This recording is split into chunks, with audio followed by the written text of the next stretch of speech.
दोस्तों, मार्च का तीसरा सप्ताह शुरू हो चुका है, लेकिन अभी भी बड़ी संख्या में ऐसे लाभार्थी हैं जिनके बैंक खाते में प्रधानमंत्री आवास योजना की पहली किश्त की राशि नहीं पहुंची है। इसी वजह से लोगों के मन में लगातार ये सवाल उठ रहा है कि आखिर पहली किश्त का पैसा कब तक खातों में ट्रांसफर किया जाएगा और सरकार ने इस मामले को लेकर क्या अंतिम निर्णय लिया है। तो इसी विषय को लेकर सरकार की ओर से एक अहम और बड़ी जानकारी सामने आ रही है, जिसके अनुसार इस बार प्रधानमंत्री आवास योजना के लिए पहले की तुलना में बड़ा बजट जारी किया गया है, ताकि देश के ज्यादा से ज्यादा गरीब, जरूरतमंद और पात्र परिवारों को अपने पक्के घर का सपना पूरा करने का अवसर मिल सके। और जिन लोगों के पास अभी तक रहने के लिए सुरक्षित मकान नहीं है, उन्हें भी इस योजना के माध्यम से आर्थिक सहायता मिल सके। लेकिन इस महत्वपूर्ण जानकारी से पहले आप सभी से एक छोटी सी अपील है कि यदि आप भी प्रधानमंत्री आवास योजना के लाभार्थी हैं या इस योजना के लिए आवेदन कर चुके हैं, तो इस वीडियो को अंत तक जरूर देखें, क्योंकि पहली किश्त जारी होने की संभावित अंतिम तारीख की जानकारी भी इसी वीडियो में विस्तार से बताई जाएगी। और जैसे ही ये तय तारीख लागू होगी, वैसे ही लाखों परिवारों के लिए अपने पक्के घर के निर्माण की शुरुआत होने का रास्ता साफ हो जाएगा। इसके साथ ही सरकार की तरफ से लाभार्थियों की एक नई आधिकारिक सूची भी जारी कर दी गई है, जिसमें आप बहुत ही आसानी से ये जांच कर सकते हैं कि आपका नाम उस सूची में शामिल है या नहीं, और क्या आप इस योजना के तहत मिलने वाली पहली किश्त के लिए पात्र माने गए हैं या नहीं। पीएम आवास योजना की महत्वपूर्ण जानकारी जानने के लिए आप लोग चैनल को जरूर सब्सक्राइब कर लीजिएगा। इस तरह की जानकारी आपको चैनल पर देखने को मिलेगी। चलिए आगे जानते हैं कि ये महत्वपूर्ण जानकारी सच्चे निकल के आ रही है, जहां फंड ट्रांसफर की प्रक्रिया अब लगभग अपने अंतिम चरण तक पहुंच चुकी है और संबंधित विभागों की ओर से सभी जरूरी तैयारियां भी पूरी कर ली गई हैं। इसलिए जिन लाभार्थियों ने इस योजना के लिए आवेदन किया है, उनके लिए यह समय बहुत महत्वपूर्ण माना जा रहा है, खासकर उन राज्यों के लोगों के लिए जहां से बड़ी संख्या में आवेदन किए गए हैं। लेकिन अक्सर देखा जाता है कि बहुत से लोग आधी अधूरी जानकारी लेकर ही वीडियो बंद कर देते हैं और आगे की जरूरी बातों को नहीं सुनते। ऐसे में उन्हें यह पता ही नहीं चल पाता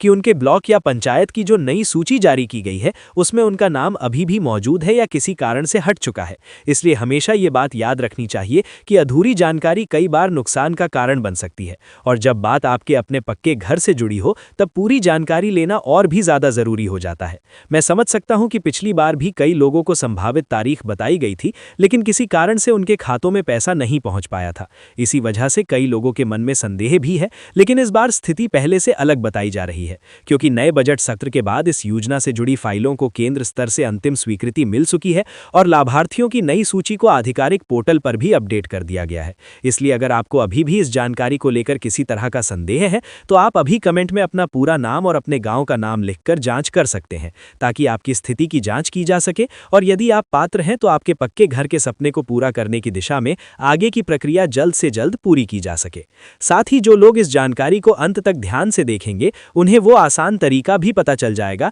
जिसकी मदद से वे अपने मोबाइल पर ही सरकारी मंजूरी से जुड़ा संदेश या अपडेट देख सकते हैं और अपने आवेदन की स्थिति के बारे में खुद ही जांच कर सकते हैं। अगर आपने अभी तक इस वीडियो को लाइक नहीं किया है, तो इसका मतलब कहीं ना कहीं ये भी हो सकता है कि आप अपनी ही हक की आवाज को उतना समर्थन नहीं दे रहे जितना देना चाहिए। इसलिए अगर आप भी चाहते हैं कि लाभार्थियों से जुड़ी ये जानकारी ज्यादा से ज्यादा लोगों तक पहुंचे, तो अभी वीडियो को लाइक जरूर करें, ताकि ये संदेश साफ दिखाई दे सके कि जब जरूरतमंद लोग एकजुट होते हैं तो उनकी एकता में कितनी ताकत होती है। साथ ही चैनल को सब्सक्राइब करना भी आपके लिए फायदेमंद साबित हो सकता है, क्योंकि यहाँ आपको समय समय पर ऐसी जानकारी मिलती रहती है जो आपको बार बार ब्लॉक ऑफिस या सरकारी दफ्तरों के चक्कर लगाने से बचा सकती है। अब बहुत से लोग ये सवाल भी पूछते हैं कि प्रधानमंत्री आवास योजना के तहत पहली किश्त के रूप में आखिर कितनी राशि दी जाती है। तो आपको साफ तौर पर बता दें कि इस योजना के अंतर्गत मैदानी इलाकों में कुल मिलाकर लगभग 1,20,000 रुपए तक की सहायता दी जाती है, जबकि पहाड़ी क्षेत्रों में ये सहायता लगभग 1,30,000 रुपए तक हो सकती है।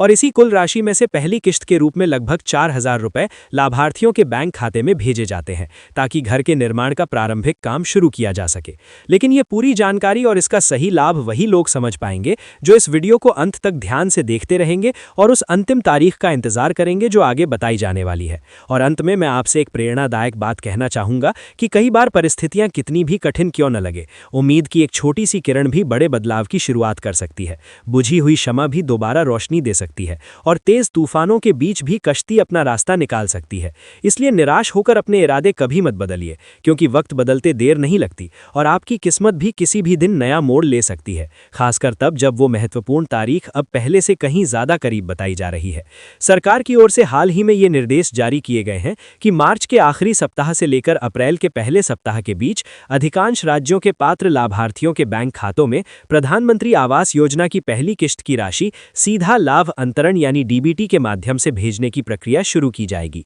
इसके लिए संबंधित विभागों को पहले से तैयारी पूरी रखने के लिए कहा गया है, ताकि भुगतान में किसी तरह की देरी ना हो। खास तौर पर बिहार और मध्य प्रदेश जैसे राज्यों में 25 मार्च से लेकर 30 मार्च के बीच भुगतान प्रक्रिया को तेजी से पूरा करने के निर्देश दिए गए हैं, जिससे से अधिक लाभार्थियों को समय पर सहायता मिल सके। लेकिन यहाँ एक महत्वपूर्ण बात ध्यान रखने वाली है कि ये राशि केवल उन्हीं लोगों को प्राप्त होगी जिनका नाम सरकार द्वारा जारी की गई नई लाभार्थी सूची में दर्ज है और जिनका बैंक खाता आधार से पूरी तरह से जुड़ा हुआ है। यदि किसी लाभार्थी का बैंक खाता आधार से लिंक नहीं है या बैंक विवरण में कोई गड़बड़ी है, तो ऐसी स्थिति में किश्त की राशि ट्रांसफर होने में दिक्कत आ सकती है या पैसा वापस भी लौट सकता है। इसलिए ये बहुत जरूरी है कि आप पहले ये सुनिश्चित कर लें कि आपका नाम नई सूची में मौजूद है और आपके बैंक खाते की आधार लिंक स्थिति सही तरीके से अपडेट है। अगर आप अपनी स्थिति जानना चाहते हैं तो कमेंट में अपना नाम और अपने गांव का नाम लिखकर जानकारी ले सकते हैं, ताकि आपको समय रहते पता चल सके कि आप इस योजना के लाभ के लिए पूरी तरह पात्र हैं